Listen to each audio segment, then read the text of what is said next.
Great Fulbus was born in a village in the north to Silver and Mika. However, at some point when he was still a child, his village would be destroyed by a demon named Deliora.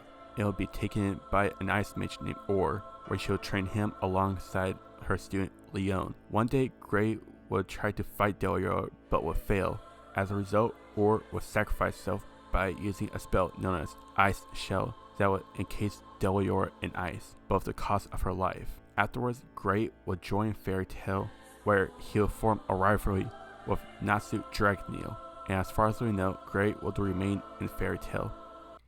Esdeath was born in the frontier lands, but at some point her village would be destroyed, leaving her and her father as the sole survivors, where she would spend her childhood in the north. Growing up, she would become a skilled fighter, only to one day return to her village to find her father wounded before succumbing to his injuries. Afterwards, she would join the Empire military, where she would rise her ranks, eventually becoming the general. At some point, the Prime Minister would allow her to choose her Tegu. Afterwards, would gain the title of the strongest in the Empire. By the events of a Kamigawa kill, Esdeath would form a group of Tegu users, which she'll name the Jaegers, hunt down a group calling themselves Night Raid, in order to maintain peace and order throughout the Empire.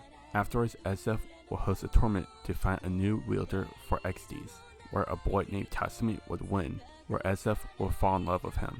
Esdeath will get word about Night Raid being seen near the outskirts, but this would be a ruse despite losing a few Jaegers.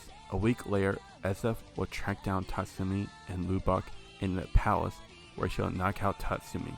During his imprisonment, Esdeath will try to negotiate to get him to side with her, but this would be a total fail after breaking the news that Lubok was killed, and will admit that he was ready to die for what he believed. On the day of his execution, things would be interrupted by Night Raid, where Esdeath would do battle with Susanoo, and after a brief fight, even after going all out, Esdeath would counter everything that Susanoo and the agenda had to throw at her, ultimately freezing Susanoo in ice before breaking his core, putting a permanent end to him.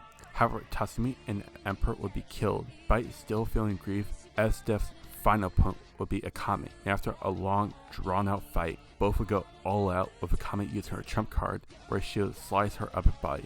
Knowing that she didn't have much time left, Esdeath will accept her defeat before encasing both her and Tatsumi in ice before vaporizing the both of them.